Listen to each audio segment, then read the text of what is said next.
آپ کپڑے زیورات اپنی مرضی سے خریدنا چاہتی ہیں تو میں کل آپ کو ساتھ لے جاؤں گا۔ نہیں، مجھے نہیں جانا۔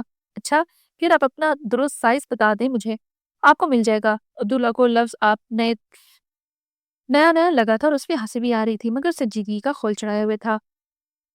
رخصتی کا دن بھی آ گیا، دونوں بہنیں خوشی سے نہال ہو رہی تھیں۔ امی، آپ کو پتا ہے عبداللہ بھائی کتنے اچھے ہیں؟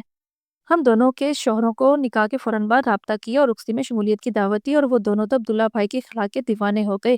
آپ بھی عبداللہ بھائی کو سچے دل سے معاف کر دیں، انہوں نے ہماری بہت مدد کی ہے، بغیر ہمارے علم لائے بابا کی وفات کے بعد فوراً امی سے معافی بھی مانگی اور ہر قسم کی مدد کی پیشکش بھی کرتے رہے۔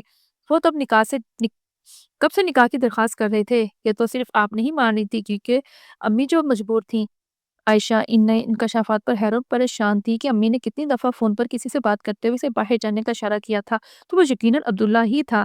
اب تو کمینہ بھی نہیں کہہ سکتی، مجازی خدا جو بن گیا ہے۔ مہندی سے سجے ہاتھ، عائشہ کے خوبصورت ہاتھ بہت پیارے لگ رہے تھے، جس کے ساتھ گولڈن سوٹ، گولڈن لہنگا، سلور اور ہرے رنگ کے جھلملاتے ہوئے موتیوں والا سیٹ بہت خوبصورت لگ رہا تھا اور اس کے حسن کو چار چاند لگا رہا تھا۔ بالکل ہلکا پھلکا میک اپ اس کے حسن کی اور چہرے کی رونق بڑھا رہا تھا۔ عائشہ عبداللہ کے کمرے میں وسیلہ عمر کے ہمراہ ان کے ساتھ خوشگپیوں میں مصروف تھی۔ ان کی خوشی کی انتہا نہ تھی، بار بار اس کے ہاتھوں کو چوم رہے تھے۔ اب ہم آپ کو ٹیچر نہیں چاچی بولیں گے، باتونی بچے اس کو دل و جان سے پیارے لگتے تھے۔ وہ ان کی باتوں پہ کھل کھلا کر ہنس رہی تھی کہ عبداللہ کا نزول ہوا۔ السلام علیکم محترمہ عائشہ عبدالشکور زوجہ عبدالجمال، ہم سب آپ کا تہہ دل کے ساتھ استقبال کرتے ہیں۔ بچے بھی عبداللہ کے ساتھ اسی لہجے میں بول رہے تھے۔ عبداللہ نے مسکرا کر کی نکھیوں سے عائشہ کو پرتپاکاب استقبال کیا۔ وسیلہ احمد، آپ تشریف لے جائیں، میں نے آپ دونوں کے لیے آپ کے کمروں میں کچھ سرپرائز رکھے ہیں، ان کو کھولو، پھر کھیلنے کے بعد دانتوں کی صفائی اور پھر سیدھا دعا پڑھ کے اپنے اپنے بستروں میں سونے کی تیاری کرو، ٹھیک ہے؟ اور گھبرانے کی کوئی ضرورت نہیں، آپ کی چاچی اب کہیں نہیں جا رہی، 24 گھنٹے ادھر ہماری آنکھوں کے سامنے رہیں گی۔ واقعی چاچو؟ جی ہاں، آپ خود پوچھ لو چاچی سے۔ تو انہوں نے عائشہ کی طرف سوالیہ نظروں سے دیکھا۔ عائشہ نے دونوں کو اپنے ساتھ لگا کر بولا، چلو میں آپ کو آپ کے کمروں میں چھوڑاؤں۔ عائشہ جی، واپسی کا بھی ارادہ بنے گا یا پھر دروازے کے باہر ہی ساری رات سڑنا ہوگا؟ عبداللہ نے مسمی پریشانی ظاہر کی۔ آپ ہی ساتھ ہی تشریف لے آئیں اگر آپ کو کوئی اعتبار نہیں تو۔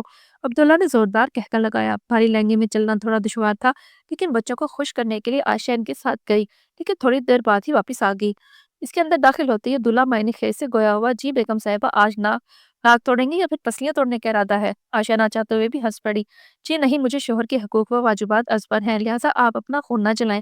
ماشاءاللہ، یہ تو بہت خوشی کی بات ہے۔ اس نے آگے بڑھ کر دراز سے ایک چھوٹی سی ڈبیا نکال کر عائشہ کو دی۔ میرے لیے سب سے زیادہ قیمتی اور بعض عزیز چیز کوئی نہیں جس کو میں بلا ناغہ کھول کر روزانہ رات کو دیکھتا تھا۔ عائشہ نے ڈبیا کو کھولا تو اس کے اندر اس کا کالا دستانہ اور سونے کی بالی تھی۔ اس کو دیکھتے ہی آنسو منڈ آئے۔ نہیں نہیں، بالکل بھی نہیں رونا ابھی، ہم دونوں ہی گزشتہ 1 سال سے رو رہے ہیں، آپ اپنے ساتھ ہونے والی زیادتی پہ اور میں اپنے گناہوں پہ۔ میں گزشتہ 1 سال سے آپ کی امی کے ساتھ رابطے میں تھا، میں نے ان کو سب کچھ بتا دیا تھا اور معافی بھی مانگی تھی، الحمدللہ۔ اچھا، میں نے آپ سے پہلے ہی معذرت کر لی تھی اور ابھی بھی میرے جڑے ہاتھ آپ کے سامنے ہیں، مجھے معاف کر دو۔ میں نے اس غلطی کا بہت بڑا خمیازہ بھگتا ہے اور بڑی بھاری قیمت چکائی ہے۔ عائشہ نے اس کے بندے ہاتھوں کو دیکھ کر تھوڑی دیر سوچا تو پھر بولی، آپ کو پتا ہے جب آپ نے میری گردن کو دبوچا تھا، اس کے نشان گہرے جامنی اور نیلے رنگ کے ہو گئے تھے، جن کو جانے میں پورا مہینہ لگا تھا۔ میں جب بھی آئینے میں دیکھتی مجھے تکلیف ہوتی تھی، دل کرتا تھا آپ کا سر پھاڑ دوں۔ یہ لو عائشہ، میں حاضر ہوں، جو بدلہ لینا ہے بھی لے لو۔ کیا میں تمہارے دن مطالبہ نہ کرنا؟ ویسے یہ تم سے آپ والی تبدیلی کافی اچھی ہے، مجھے بہت پسند آئی ہے۔ عبداللہ نے گہری نظروں سے دیکھا تو وہ شرما گئی۔ عائشہ، آپ کی ایک جھلک نے میری نیندیں چرا لی تھیں، لیکن کردار نے مجھ جیسے پتھر دل انسان کو پگھلا کر رکھ دیا۔ آپ کی کہی ایک ایک بات پہ میں نے غور کیا ہے۔ پھر میں نے اپنی تحقیق شروع کر دی اور اپنی اصلاح کے لیے مسجدوں اور مدارس کا رخ کیا۔ میں نے شریعت کے رموز و اوقاف کو سمجھا تو آپ کی باتیں شدید گرمی میں ٹھنڈی پھوار کی مانت لگی۔ مجھے بہت فخر ہے کہ میری بیوی پاکیزدار ہے، جو کبھی بھی دنیاوی لالچ میں آ کر اپنا دین اور ایمان نہیں بیچے گی۔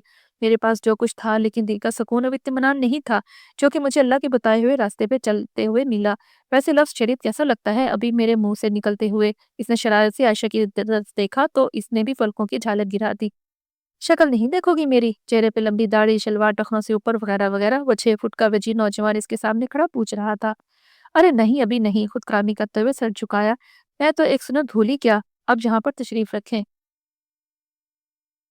اے اللہ، میں تجھ سے سوال کرتا ہوں اس کی بھلائی کا، اور وہ بھلائی جو اس کے اندر پیدا کی گئی، اور تیری پناہ چاہتا ہوں اس کے شر سے اور اس چیز کی برائی سے جو اس کے ساتھ پیدا کی گئی۔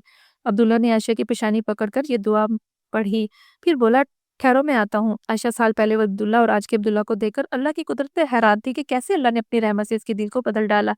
رسول اللہ صلی اللہ علیہ وسلم نے فرمایا اللہ جس کی بہتری چاہتا ہے اسے دین کی سمجھ دے دیتا ہے۔ عائشہ یہی سوچ رہی تھی کہ عبداللہ دودھ کا گلاس لے آیا۔ چلو یہ والی سنت بھی پوری کر لیتے ہیں، بے شک سنت میں ہی خیر و برکت ہے۔ عائشہ مسکرا دی اور دودھ کے گلاس اپنے لبوں سے لگا لیا۔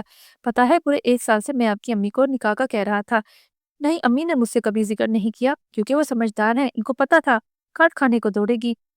جو میرا حال کیا تھا وہ مجھے پتا ہے، کتنے دن تو ناک کو ہاتھ نہیں لگا سکتا تھا۔ عبداللہ ہلکے ہلکے انداز میں عائشہ کو آرام دہ محسوس کروانے میں کوشاں تھا۔ شک تب عائشہ کی بے ساختہ ہنسی نے کمرے میں جل ترنگ کا سما پیدا کر دیا۔ تکلیف اور اذیت کے بادل چھٹ گئے۔ آپ ہنستی ہوئی کتنی پیاری لگتی ہو، گردن لاؤ ادھر۔ کیوں پھر گردن دبوچنا ہے کیا؟ نہیں، کہ نیکلس میں نے پہنانا ہے۔ عبداللہ نے میٹھا مسکراتے ہوئے نفی میں گردن چھٹ گئی۔ خوبصورت وائٹ گولڈ کا ہاتھ جس کے ساتھ جھلمل کرتا ہوا چھوٹا سا ڈائمنڈ عبداللہ نے خود اپنے ہاتھوں سے پہنایا۔ خوشی سے عائشہ کی آنکھیں بھر آئیں۔ بالکل بھی ایک آنسو نہیں آنے دوں گا آپ کی آنکھوں میں۔ اب سمجھی یا نہیں، یا پھر دوسرے طریقے سے سمجھاؤں؟ عائشہ نے بنا جواب دیے خوشی سے لبریز ٹمٹماتی آنکھیں عبداللہ کے چوڑے سینے پہ ٹکا دیں۔ ایک ہے عائشہ جو اب میری اور صرف میری ہے، یہ کہہ کر عبداللہ نے اسے اپنی باہوں میں سمو لیا۔ تو یہ آپ کو کیسا لگا ناول؟ امید ہے پسند آیا ہوگا، تو ضرور ویڈیو لائک کیجیے، میرے چینل کو سبسکرائب کیجیے۔ کل ایک نئی کہانی کے ساتھ ملیں گے، تب تک اپنا بہت زیادہ خیال رکھیے۔ اللہ حافظ۔